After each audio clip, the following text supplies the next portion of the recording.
আমরা এখন হিরোশিমার atomic bomb দেখছি।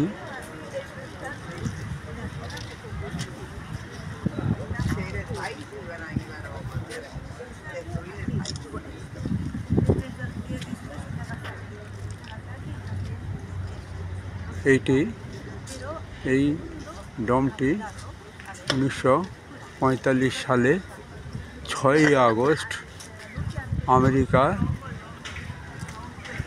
বম ড্রপ করে তাতে ধ্বংসপ্রাপ্ত হয় এবং তখন থেকে এটা একইভাবে সেই ভঙ্গুর স্ট্রাকচার নিয়ে দাঁড়িয়ে আছে স্মৃতিসৌধ হিসেবে।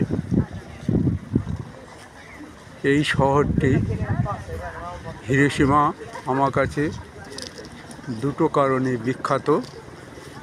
এক, এই স্মৃতিসৌধটার জন্য আমেরিকা যে বম ড্রপ করেছিল তাতে এখানে 1,40,000 লোক মারা গিয়েছিল। তাদের স্মৃতির উদ্দেশ্যে আমিও প্রণাম জানাই। আরেকটি কারণে হিরোশিমা আমার কাছে বিখ্যাত, তা হলো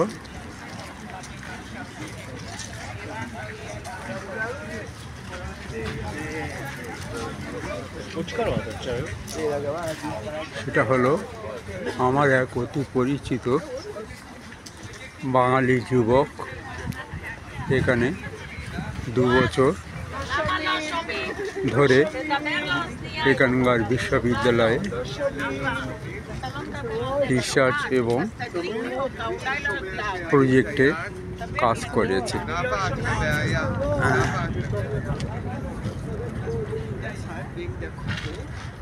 এরপর আমরা যাব পিস মেমোরিয়াল পার্ক ও মিউজিয়াম দেখতে।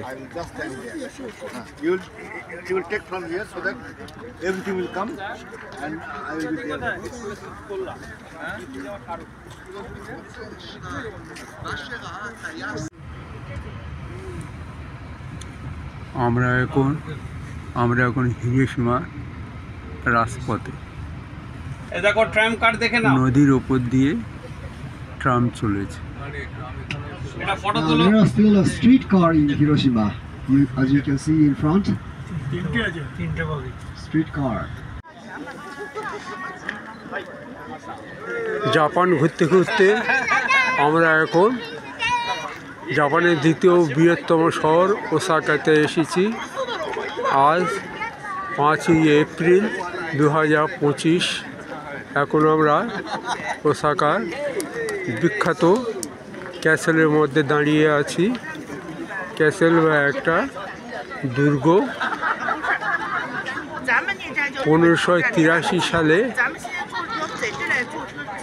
টয়োটোমো বলে একজন সামুরাই বা ধনী জমিদার ব্যক্তি এই ক্যাসেলটি নির্মাণ করেন।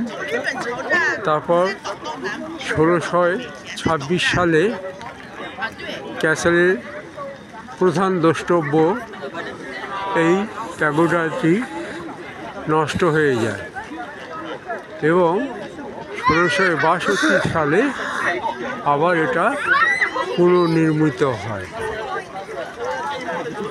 এইটা হলো ক্যাসেলের মধ্যে প্রধান দর্শনীয় জিনিস। ক্যাসেলের চারদিকে চেরি ব্লসম ফুটে আছে। আজ শনিবার, তাই এত ভিড়। আমাদের কলকাতার ভিক্টোরিয়া মেমোরিয়ালের মতো চারদিকে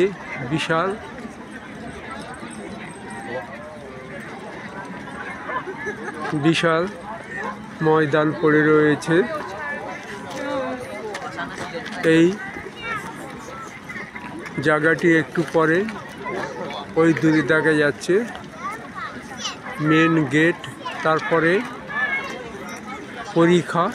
পরীক্ষার বাইরে আবার শহরের রাজপথ লোকালয় অফিস বাড়ি। এখানে এখন 5:30 বাজে, সূর্য অস্ত যায়।